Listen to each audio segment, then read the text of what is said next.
بسم اللہ الرحمن الرحیم۔ السلام علیکم ورحمۃ اللہ وبرکاتہ۔ آج ہم بہت ہی اہم موضوع پہ بات کریں گے۔ موضوع یہ ہے کہ بیوی کو سمجھانے کا طریقہ قرآن اور حدیث کی روشنی میں ہم آپ کو بتائیں گے۔ شریعت نے فرمایا کہ اگر بیوی سے طلاق کلامی ہو گئی ہے تو سب سے پہلا نمبر کیا ہے؟ پہلا نمبر یہ ہے کہ وَاعِظُوهُنَّ، ان کو نصیحت کرو۔ بیوی کو کہو کہ میں تمہارا شوہر ہوں، میرا تمہارے پر حق بنتا ہے کہ تم میری بے ادبی نہ کرو، مجھ سے الجھو نہیں۔ اس کو سمجھاؤ کہ تمہیں گناہ ہوگا، مجھ پر زیادتی نہ کرو، اللہ تعالیٰ کے احکام سناؤ۔ امید ہے کہ انشاءاللہ تعالی نصیحت اثر کر جائے گی۔ بار بار نصیحت کرتے رہیے۔ اگر نصیحت کرنا کام نہ آئے تو دوسرے نمبر پر فرمایا وَاهْجُرُوهُنَّ فِي الْمَضَاجِعِ، پھر اس کا بستر الگ کر لو۔ اس کا بھی اثر پڑتا ہے۔ قریب جانا چھوڑ دو۔ وہ کہے گی اب میرا شوہر مجھ سے متنفر ہو گیا ہے، وہ سوچے گی شاید یہ مجھے طلاق دے دے۔ اگر یہ حربہ بھی کام نہ ہو تو تیسرا طریقہ یہ ہے، ارشاد فرمایا وَاضْرِبُوهُنَّ، موقع کو دیکھ کر اس کی پٹائی کرو، مطلب کہ اسے مارو۔ حدیث پاک میں اس مارنے کی تشریح میں آئی ہے کہ اگر مارنا ہو تو چہرے پر نہ مارو، دوسرے جسم پر بھی ایسا نہ مارو کہ نشان پڑ جائیں۔ یاد رکھیں کہ مارنے کی جو صورت یہ بیان کی گئی ہے یہی ہے، اس کے علاوہ جو مارنا ہوگا وہ ظلم ہوگا۔ ظلم اور تشدد اسلام میں جائز نہیں۔ تو مارنے سے مراد ایسا نہ مارو کہ نشان پڑ جائیں، پس معمولی سا مارو، جیسے بچوں کو ادب سکھانے کے لیے مارا جاتا ہے، اسی طرح مارو۔ اور اگر اندازہ ہو کہ مارنے سے کام بگڑے گا، فساد مچے گا، اس کا باپ بھائی آ جائے گا، دو خاندانوں کے درمیان لڑائی ہو جائے گی، اگر ایسی حالت ہو تو پھر نہ مارو، کیونکہ مارنے کا کوئی فائدہ ہی نہیں۔ اگلا حربہ یہ ہے وَإِنْ خِفْتُمْ شِقَاقَ بَيْنِهِمَا، پھر یعنی بھی جھگڑا ختم نہیں ہوا تو ایک سمجھدار مرد عورت کے خاندان میں سے ہو، ایک مرد کے خاندان میں سے ہو، وہ میاں بیوی کی باتیں سنیں، ہر ایک اپنی اپنی بات سنائے۔ اگر چچا ہے، باپ ہے، ماموں ہے، اس کو بلا لو، شوہر کے چچا کو بلا لو، دونوں بیٹھ کر باتیں سنیں۔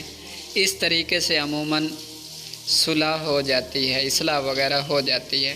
اگر عورت کی غلطی ہے تو عورت سمجھتی ہے تو عورت جانتی ہے کہ آج میرے جو ہے اترے پھترے کھل جائیں گے، میں نے جو کیا ہے واقعی میری غلطی ہے، تو میرے ان بڑوں کے سامنے میرے راز فاش ہو جائیں گے، تو عورت اس سے ڈرے گی کہ میرا باپ بھی سنے گا، میرا چچا بھی سنے گا، سارا خاندان میں بدنامی ہوگی، شوہر کے پیر پکڑ لے گی کہ ایسا نہ کرو، مجھے رسوا نہ کرو، مجھ سے غلطی ہوئی ہے، میں معافی مانگتی ہوں۔ اور اگر قصور مرد کا ہے تو وہ بھی سوچے گا کہ میں نے تو یہ کام کیا ہے، اب بڑے آئیں گے تو یہ کیا سوچیں گے، میرا باپ ہوگا، بھائی ہوگا، تو وہ کہے گا کیسا ان کا کام چل رہا ہے، تو یہ ظلم کر رہا ہے، تو وہ ساری برادری میں میری بدنامی ہوگی۔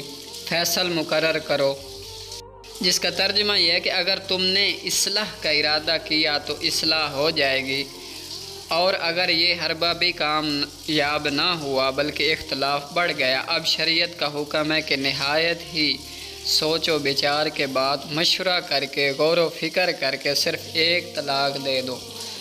اور لفظ بھی طلاق کا بولو، ایک طلاق دینے کے بعد 1 مہینہ بیوی کو سوچنے کی مہلت دو۔ اب وہ سوچے گی کہ 1 طلاق مجھے پڑ چکی ہے، اگر اس کا ارادہ شوہر کے ساتھ رہنے کا ہوگا تو منت کرے گی، شوہر کے پیر پکڑے گی، اس کا تکبر ختم ہوگا، اور شوہر بھی سوچے گا اگر یہ بیوی گئی معلوم نہیں اور بیوی ملے گی یا نہیں، کہیں ایسا نہ ہو کہ اس سے بھی ہاتھ دھو بیٹھوں تو اور دوسری بھی نہ ملے، پھر کیا کروں گا، لہٰذا شوہر بھی سوچے گا، پھر اگلے مہینے میں دوسری طلاق دے دے۔ اگر ان کا معاملہ حل نہیں ہوا تو پھر اگلے مہینے میں دوسری طلاق دے، پھر 1 مہینہ سوچیں گے، پھر تیسری طلاق دے، اور شریعت کی حدود کو پامال نہ کرے۔ تو مشہور واقعہ ہے امام زین العابدین کے اخلاق کا۔ علماء نے امام زین العابدین کا واقعہ نقل کیا ہے، جن کا نام علی ہے، سیدنا حسین رضی اللہ تعالی عنہ کے صاحبزادے ہیں حضرت امام زین العابدین، اور حضرت علی رضی اللہ تعالی عنہ کے پوتے ہیں، بڑے اللہ والے ہیں۔ ان کا لقب سجاد ہے، بہت سجدے کرتے تھے، کثرت سے نوافل پڑھتے تھے۔ 50 گھرانوں کا، حیرانگی کی بات یہ ہے کہ 50 گھرانوں کا خرچہ دیتے تھے، اور کمال یہ ہے کہ بتلاتے نہیں تھے میں نے دیا۔ جب ان کا انتقال ہوا تو پھر پتہ چلا کہ مدینہ منورہ میں 50 گھرانے ایسے تھے جو ان کے خرچے پر چلتے تھے۔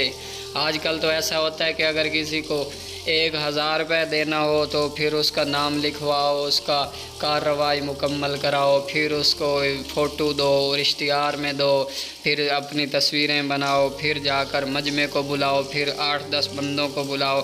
تو اس طرح آج کل ہوتا ہے۔ اللہ ہمیں سخاوت میں اخلاص نصیب فرمائے۔ تو امام زین العابدین کی سخاوت دیکھیے کہ مدینہ منورہ میں 50 گھرانے ایسے تھے جو ان کے خرچے پر چلتے تھے، رات کو خرچہ دے آتے، ان کو پتہ نہ چلنے دیتے، ایسے سخی تھے، اور ماشاءاللہ اور حوصلہ بھی بڑا تھا۔ ایک دفعہ آپ بیٹھے ہوئے تھے، آپ کی خادمہ کھانا لے کر آئی، کھانا بہت گرم تھا، جب قریب آئی تو کھانا ہاتھ سے چھوٹ گیا۔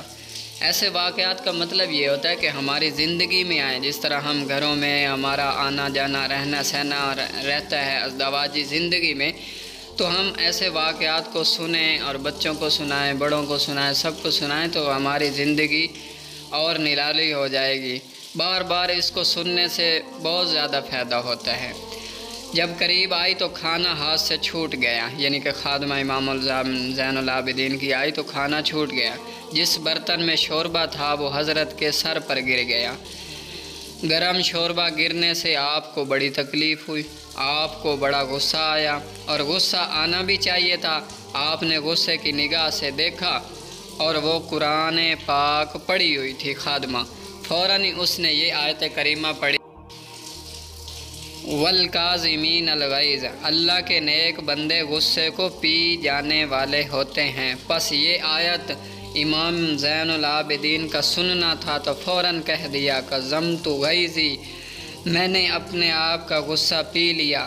پھر خادمہ نے اگلا حصہ پڑھا آیت مبارکہ کا، وَالْعَافِينَ عَنِ النَّاسِ، اللہ کے نیک بندے لوگوں کو معاف کرنے والے ہیں۔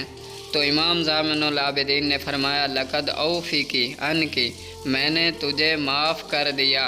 کمال ہے، اپنے غصے پر اتنا کنٹرول ہے، اس نے جو ہی آیت پڑھی فوراً غصہ ختم ہو گیا۔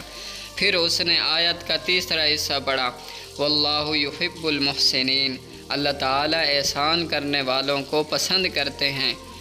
آپ نے پھر احسان بھی کیا، فرمایا اذهبی انت حرہ لوجہ اللہ، جاؤ میں نے تجھے اللہ کی رضا کے لیے آزاد کر دیا۔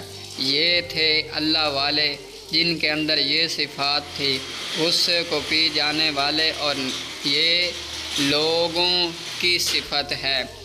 اور اس موضوع کا خلاصہ کلام یہ ہے کہ ہمیں شریعت جب ہمیں بیوی کے ساتھ غصے وغیرہ میں کسی معاملے کو برتنا ہو یا ازدواجی زندگی گزارنی ہو تو اس طرح کا کوئی اختلاف پیدا ہو جائے تو ہم قرآن پاک اور حدیث مبارکہ کو دیکھیں کہ ہمارے قرآن و حدیث کیا کہتا ہے، ہمارے بڑے کیا کہتے ہیں، ہمارے اس میں کیا کہتے ہیں، تو اس کے مطابق اگر فیصلے کریں گے تو انشاءاللہ وہ کبھی ناکام نہیں ہوگا۔ اگر اس کے علاوہ فیصلے پر آ جائے تو وہ انشاءاللہ ناکام بھی ہوگا، کیونکہ شریعت مطہرہ پر جو چلتا ہے وہی کامیاب ہوتا ہے۔